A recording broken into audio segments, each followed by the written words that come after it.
I think people are they're obsessed about making their first $1,000, but what happens afterwards? Because it's not just about that one-time hit. How do you make it sustainable?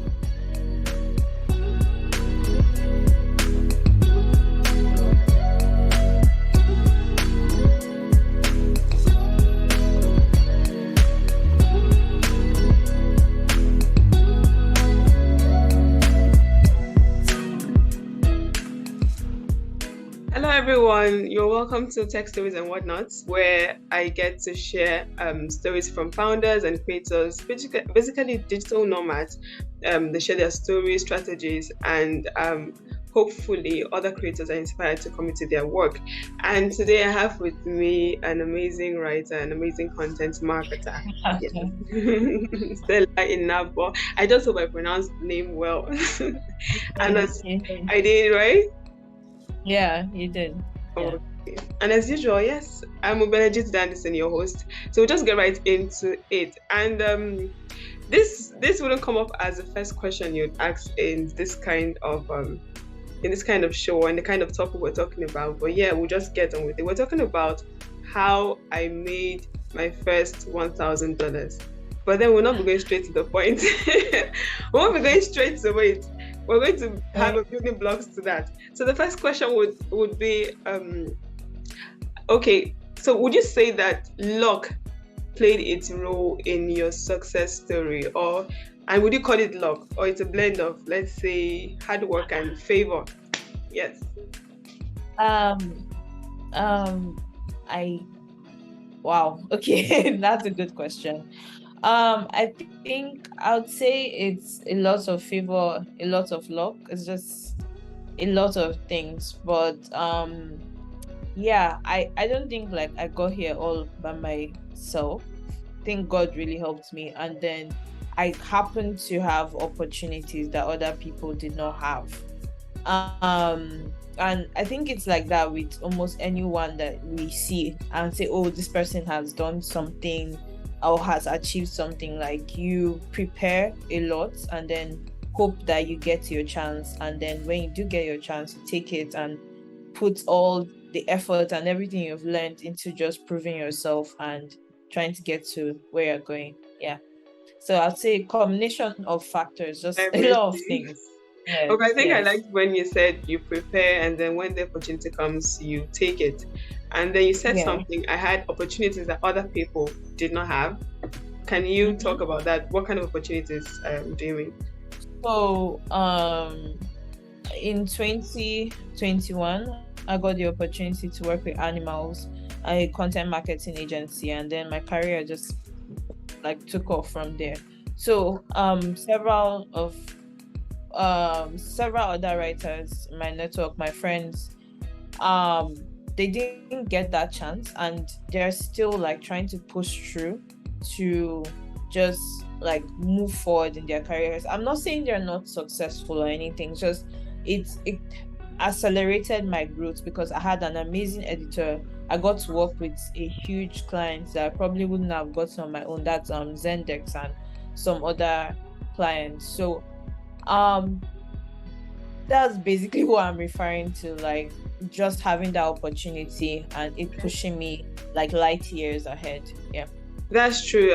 There's some brands you work for that just helps to skyrocket, or let's say push you to the next level in your career. And just before we go ahead, I'd just like you to do a brief introduction. I didn't want to take the normal route of introduce yourself. So okay. So I'm Stella. I am a writer, and I specialize in writing blog posts for B2B SaaS brands, especially in the productivity and project management space. I've been writing since secondary school or high school, depending on what part of the world you're from. So writing became like a path that I knew I'd follow after school, and it's been very interesting since then.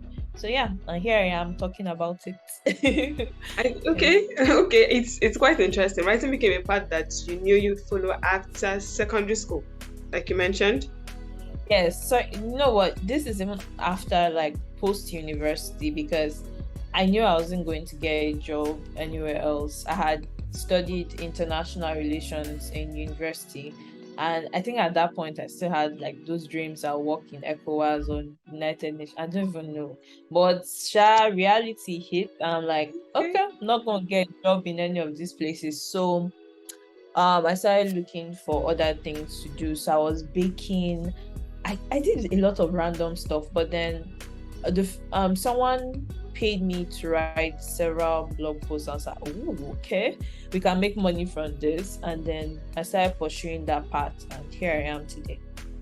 Good, cool. So basically, that was your entry point into writing now, not B2B Yeah. writing. So Into content writing. into Yeah. content Not writing even itself, not even B2B. yeah. Yeah. So Not even marketing, because by then I was just writing blog posts. I did not know that there was such a thing as content marketing. That came later. That came much later. Yeah. but then I think that okay, from the story you just told us, you started writing during your secondary school days, and then you found out okay, this is something I could do, and I think it's quite similar to myself. That after university is when it's like okay, you know what, reality has set in. I think for me, it wasn't even reality set. It was just that I found that okay, I could write, so let's do it. But now for Yeah. you were trying out stuff. But then when did it kick in that you know what, this writing thing would work? And when you started, what were the rates like? What rates were you accepting?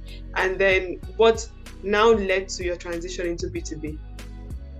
I think it kicked in for me when I was at that stage where I needed to start looking for a job. That's like after NYSC. Mhm. And I had done some job hunting, right? And gotten some offers. But first off, I didn't like working from an office. I didn't like the idea. I think because I had already seen what working from home would be like. I had been writing for clients from my house.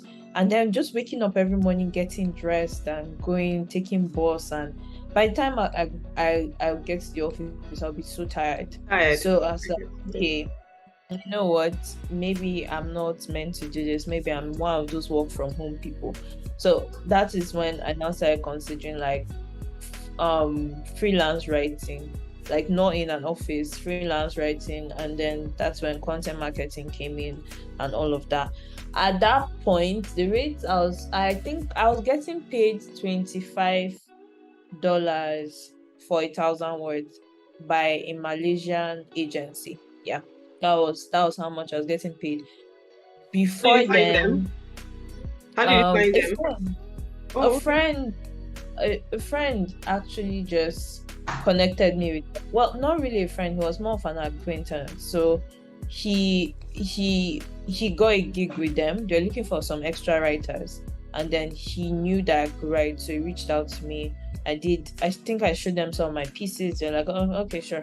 And then they gave me some jobs, and they'll pay me through, I can't even remember where, but yeah, it was a friend who acquaintance who recommended me for the job. And that's the first time I got paid in dollars, and I converted it. I was like, what? This is it. Even though it was $25, Yeah, it was it made was a sense lot. then. This was like Mhm. what year? It was 2020. Yeah, this was 2020. 2020. Okay, Yeah. that's actually pretty close. That's Yeah, it pretty close. wasn't. I- it's crazy because like I started taking this thing. I started writing in 2018. I took it seriously in 2019. Sorry, yeah, I took it seriously in 20. Oh, my estimates are off. I'm coming. I'm trying to. When did I serve? Sorry, give me a minute. Sorry. Okay, wait. This was 2019 because COVID started, and then those people stopped sending me jobs. Sorry, this was 2019. So like a few months difference or something. Yeah. Yeah. But it's not fun. Yeah. I think from what I've picked, I just love the preparation. I sent him a couple of my samples, and then like the Malaysian agency now, you sent me a Yeah. couple of your samples. It means that you were already putting in the work. You were doing stuff. Yeah. I Yeah. was I was writing a lot. I used to write about, and it wasn't like about business or anything. I just like to write. So I would write about like maybe social issues.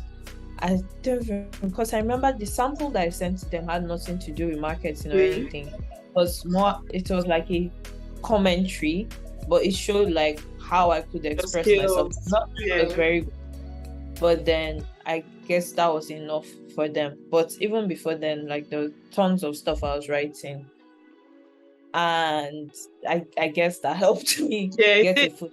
It did Yeah. really, and I totally relate with the whole not being an in-office person, because I remember when I was interning at an agency in Lagos.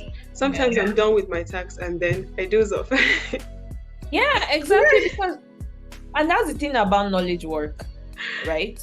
It might not take it doesn't take the same amount of time. So you might not work 8 hours every day, but it doesn't mean you won't finish your work. And when you're done with your work, you can't leave the office. I remember how people used to laugh at me back then, because once it is, I think we close by 5. Once it's 5, I will just say good night and then go home, because I don't see why should I just be sitting there and looking? It didn't make any sense to me. Yeah. And then you just feel very comfortable, especially in offices that have the CCTV. And then one day, one of my bosses called and was like, "You're resting. Are you okay?" And this was another instance during my NYSC. Now he was like, "You're resting head on the. Are you okay?" And I'm like, "Yes, I'm fine." So, but you're sitting at the front desk. You should be sitting up so you can welcome customers. I'm like, this man I'm not in for this thing. So yes, and then you're always checking up to 5. So it's pretty frustrating. It's cool for other people, for some people that love in-house work now. So it doesn't look like bashing the whole in-office stuff. We're not. Yes, it's understanding what works for you. For you, exactly. Then your growth has been actually amazing, because I followed your work on LinkedIn, I followed you on Twitter, and then I keep saying that I found you via the animals career page.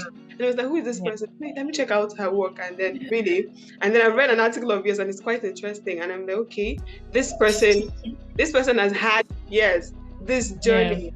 And I remember before now we're talking and you're like, you know what? There was a time I was writing for 3,000 naira, and then it went back to 1,000 naira, and then I'm hearing you talk about all of these processes. Now, has there been a time you were ever pressurized by other writers' paychecks? Like you admired their paycheck, you wanted it? All the time.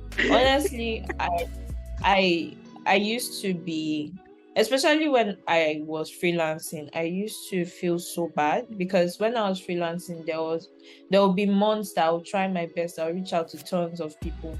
I wouldn't get a client. Maybe at the end of the month, I'll make $250. That's like I'll write one article or something. And then you see someone posting, I had a 10K month, this and that. And you're happy for that person, but then you now be like, why can't it be me? It was even worse when like I'll see some writers like saying, oh, I'm booked till next year and I'm looking for something on the work. And I'm just like, hey, okay, what's going on? But the thing about that pressure, it made me realize something, that one, not everyone is going to make that much. Two, instead of being unhappy about how much I was making, I decided to chart a path to get to where those people were, because I realized that there were some writers there was like a percentage of writers that were making all the money, while there were other writers like me who would see a post like, oh, I'm looking for a freelance writer for this, and you see like 200 replies. So I'm like, there has to be a difference between people who are getting customers to come to them and they're even turning them down, like difference between rather, and then those who are scrambling for work.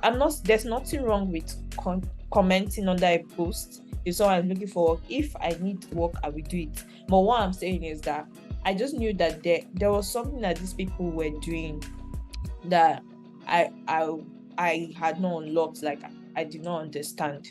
Then the other thing that I noticed about that is that most people who were making that much were burnt out. And I had to ask myself, like, what is enough? So for me, maybe 2K a month is enough, like for me to live on and to save towards my future. I don't need to do a $10,000 a month consistently. I think that's very important, contentment, because if you look at it, you can scale and scale until you become a one-man agency and you're the richest freelancer, but you probably be burnt out, because I keep seeing posts about like, oh, this was my best month yet and I'm burnt out. And personally, I don't want to be burnt out ever again. It's a terrible place to be. Wow.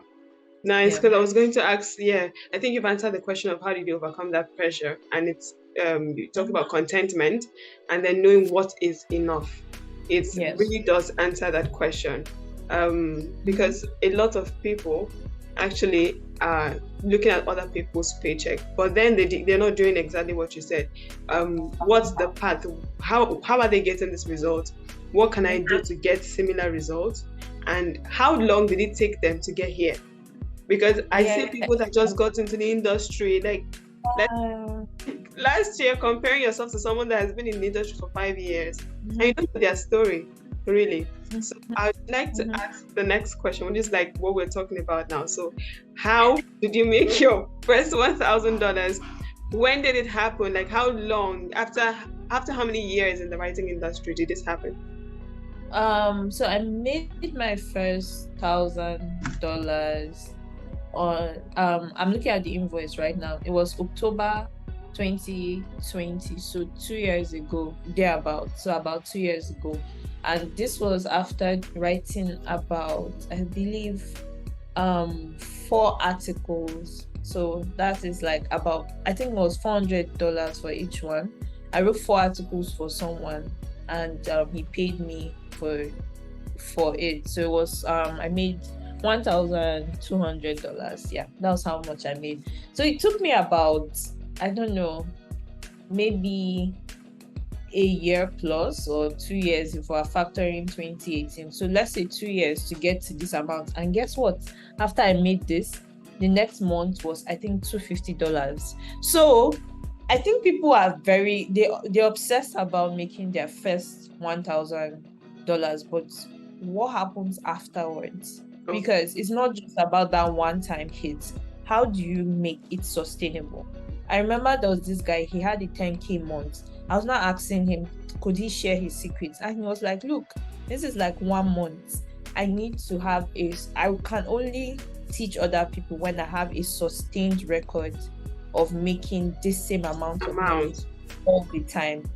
So yeah, basically I feel like people should obsess less about making the first 1K. And I'm sorry if this sounds like I'm saying from a place of privilege and all, because it's my just sound, you have made your money, why are you saying all these things? But even if you make that money, if you don't keep making that amount in the long term, that money is not going to matter. You Yeah. need to find a sustainable system for making your $1,000 monthly and multiplying that, going further, making more money. Yeah. That's really vital. I think you've made a strong point. It's not just people obsessed about making, oh, I made my first $100. Then what next after that? Could you repeat that strategy that gave you that? Then I Exactly. made my first $1,000. So what led to that? Can you sit down and do an analysis? Sit down and think Mhm. about it. Okay, what happened? What did I do to get here? How can I replicate this same thing? Or how can I make this thing sustainable, like you had said? So you mentioned something, and I would like you to share. You said I charted a path. Maybe I'm rephrasing with my own words, but a path to make sure that I could get the results or maybe similar results that these people were getting. So I'd just like to ask, what did you do to scale up to get to where you are, knowing that you've broken through, I'll use the word broken through the Nigerian market to being an internet. Yes, we have to be, let's give us the credit. Let's give Okay. you the credit, So please. How did you spell it? Yeah. sure. Okay, so going back to what I talked about, those people that were at the top, right? I was like, okay, I'm going to study all of these people. Maybe not all, just I think I took about 3 or 4. And I looked at their story. I started going through their posts. I think I looked at Jacob McMillan, I looked at Chima Memenje, I looked at Kylie Moore and some other writers. So I noticed that one, these people, they are published on big sites, like big marketing sites, or they work for big companies that at least CMOs and CEOs know about. Yes. So they have that credibility. Two, these people are very vocal on social, or at least they have an active presence either on LinkedIn or on Twitter. I also noticed that their writing was very, very good. So I'm not saying, and when I say very, very good, sometimes it's very tempting to think like, oh my God, this person's writing is exceptional. No, it doesn't have to leave you like, wow. It's clear, it's actionable, it's not full of keyword stuffing, and it's not full of like keywords that you just stuffed in there, and there are no errors. And then there was something else I noticed about I think also like how they had they also had a skill that was more than writing. They weren't just writers. They knew like how to have they knew how to add extra value. I hate that word, sorry. I'm going to use, they knew how to add something extra for their customers. So for example, I think Jacob's superpowers, like he was very good at copywriting and conversions and some other things. For Kylie, I think her own superpowers that she was very clear. I don't know if it had anything to do with SEO, but there was something about Kylie's writing, or maybe it was just the brand she had built for herself. That's another thing. Lots of these writers have a brand. They have an idea of themselves they are put out in the world, so nobody approaches them just anyhow. Like no one will go near them with a $200 piece or $200 offer, or I think so. At least they will be at a position where they can turn it down. But anyhow, like, because one of the things I did recently was look at a post that someone would charge $1,000 for, and a post that someone would charge less for. And sometimes the only difference is maybe this other person is just more popular than the other writer. But sometimes it's also a quality thing. And if you think about it, money buys quality. If you have an editor that can pay to look through your pieces, you write significantly better than someone who is doing the job by themselves. So combination of these factors, maybe not all of them, I was like, okay, so what can I get? So I started pitching publications to write in them. That did not work out well. I wrote in some, I got my name out there in some places, and I also wrote on Medium, started writing on Medium and stuff like that. And then another thing I did was I decided on the skill that I was going to learn. So my SEO skills were quite good back then.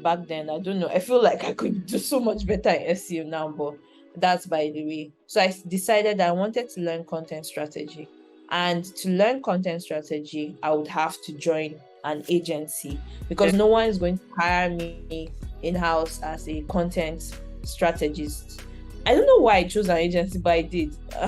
But I think that's like the primary factor, because now that I think of it, maybe even if I wouldn't have been hired in-house as a content strategist, they might have taken me on as a writer and learn content strategy under someone. But I chose an agency, and I started applying to agencies, and God help me, I got into animals.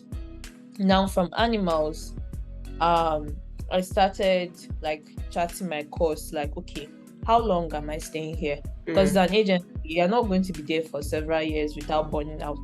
So I think in my 6 months, I realized that I need to get what I want and leave. This sounds terrible, but I'm sorry, people's capitalism. This is how it works. So I realized that because of like some internal issues, I was never going to learn content strategy there. I now started looking for that way. So I paid for Chima's course, and this were upskilling something. I don't know if I mentioned this, but it has to do with like that extra something you're offering people. But I paid for Chima's course. And then I also found the mentor who started teaching me content strategy. And I'm even doing a mentorship currently on content strategy, Oh, nice. and also like taking another course. So where was I going to? But basically, I just started doing all the things that I could from my own end, like trying to build that brand myself. I'm an introvert, so it's really hard for me to post. So what I started doing is that I would write about what's going on at work or the things I'm learning, and then I'll post on Substack, and from there I will post on my LinkedIn and on my Twitter. Just I'm not being very active with that because of like a life change type of thing. So I've not really gotten back to social media. But that was basically the path that I followed, just to like get to that place where I can charge more for my work. Yeah. Oh, I think I like it, and I've also noticed the same thing, that for all of Yeah. these writers who stand out, there's something extra, like you said. I don't know why you have a problem with the word value. I don't know if it's now It's because overhyped. marketers have used the word value. We don't even know what does the word value mean. Value I means. don't know. You don't know. Nobody knows what it means. Okay, Yeah. well, I'd like us to talk about your mentorship session just a little bit. But yeah, you teach content strategy.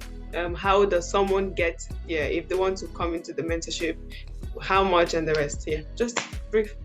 Okay, yeah. So the first mentorship session I had was with someone who had posted on a Slack group that I was in that, oh, he's looking to mentor people from developing countries. So I reached out to him, taught me content strategy for some months. And after that, I paid for Chima's course. She's a content strategist. And I think at that she reduced the price. I can't remember how much I paid, but I think normally it's like $1,500. I think currently she took the price down to like 150 to make it more accessible, like for people of color. But I'm not sure if that's still on. Um, and then I joined a community called FCDC. That's it's a coalition. I can't remember what the F is for, but coalition of I can't remember. I think it's Freelance Coalition. Exactly. Thank you. So I joined that, and then I asked to be paired with a mentor. So I was paired with someone called Brad Henley, and he's been very helpful. He took me through content strategy, like the big. I think it's almost been 6 months that he has been teaching me. He even like he went out of his way and got content strategy out. And so these things have been very helpful. So if you're looking for, did I freeze? Sorry. Yeah, Can you hear me? Fine, I can hear you. Yes, I can hear you. Oh, okay. So if you're looking for like I can send free resources on content strategy or links to the courses and like groups I mentioned if anyone is interested. Oh yes, definitely. I'd love to have that and then add them in the description box.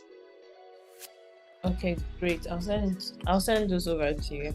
Okay, thank you very much. So there's one random question before we just round up. So how do you deal with back pain and neck pain, or is it totally strange to you? Oh my god. Oh my god. You know, those first few years, it wasn't until last year I got myself an ergonomic chair, and even that one wasn't great. So I got myself this chair. I don't know if you can see it, but yeah, I can. I now for my back. I also got myself a monitor because if I type like this, back pain, like this whole region. So I got myself a monitor. If I'm typing, I'm looking here, I'm typing so far. But yeah, if you can invest in protecting your body, your back, your eyes, and please of laptop, it doesn't give you like a lot of physical you don't get physical, you don't move around. Yeah. I'm going for a walk after this actually. Yeah. Oh, because it's important. And then I've noticed that a lot of writers on LinkedIn, the ones that come out and be real, tell you about their experience with back pain and all sorts of pain. And terrible. Yes, so I think that one important thing to do is to hold a health talk for tech writers. And then I was just joking with a friend, and I'm like, you know what? I think that tech writers are doing blood money. This is me being joking here. Like, these guys are making the money, but they are paying for it. Yeah, with body pain. Yeah. And I know about people who have like issues with their wrists, so anymore. So you should, anything you can do. I even got myself an ergonomic keyboard. I don't use it, but just anything you can do to protect yourself, because you're making the money, but you need to take care of your body, and so that you don't have serious health. Cool. So I think the question before the last would be: have you faced would I call it gender or racial discrimination in the tech industry? I've not faced gender discrimination. The one that I faced is discrimination based on, and I think it's an experience that almost everyone outside the US, UK, and all these developed countries face. Like, oh, you are not in the, and all of that. And then sometimes people just finding out that I'm Nigerian, that's it. I don't hear anything from them.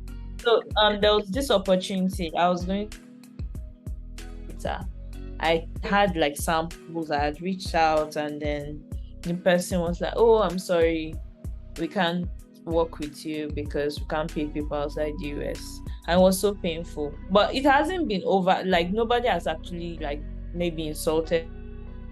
Things like someone being surprised at how well I speak. I'm like, they teach us English in schools. Yes. He was just like, did you go to a private school or something? English is so good.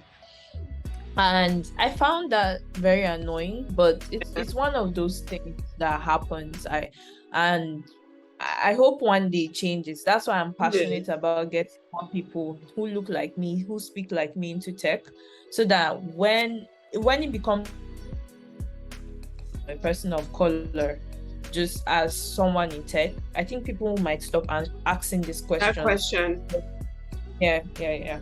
So that would be it. I think just your final words, like maybe advice to new writers, beginners coming into the content marketing space, the tech industry, especially wanting the big paycheck and getting monetized. I would say basics first, which is building strong writing skills and actually knowing marketing. Because even if you land like a very big job, keeping the job is more important than just getting it. If you don't have the skills, there are going to be performance reviews about things you're supposed to do. So if you, for example, struggle writing and somehow you made your way into a company creating like very good drafts over and over again, one day you're going to wake up and your position might be vacant. So I'm not like trying to stress anybody or anything, just it's just basic truth actually. Yes. And if you see someone you want, like I say someone you envy, take that feeling and find out what that person does to make that amount of money. Hopefully it's legal. It's like a legal form of writing or something. If someone is maybe outsourced low prices, I don't think you should do that because that's unfair to everyone. But if you find someone who has a sustainable system, a way to build a relationship with them, find out how they are getting what they achieving what they are Achieving. achieving, Yeah. and then Yes. build your own system and work towards it. I don't think we should spend our time happy about the success of others. I think if you want something, go after it. Go after it and try and get it for Yeah. yourself. I'm just saying, instead of spending hours complaining and being envious and turning green, if you want person is doing, think about whether you can put in that amount of effort, and if you have that level of skill. To everyone. But for now, just be content and try and make do with what you have. Yeah. I think I love the closing line, be content and try and make do with what you have. Thank you very much, Stella, for joining me. Yes, and being very honest and open about the journey. It's actually quite interesting to hear. And I hope that anyone who watches this will be interested in the mentorship session with Stella. I'm going to make some findings here and then give you guys the details. Thank you, Stella. Have a nice day. Thank you for having me. Yeah, thank you too. So Stella couldn't have said it better. Be content with your journey. I think that's what happens with most new content marketers, where they try to compare their journey and their paycheck to other people. But being content is key in the industry, and focusing on your journey, it helps you to focus on what is important. So yeah, we've come to the end of how I made my first $1,000 with Stella Inabo, and I'm hoping that you're going to join us on the next episode of Tech Stories and Whatnot.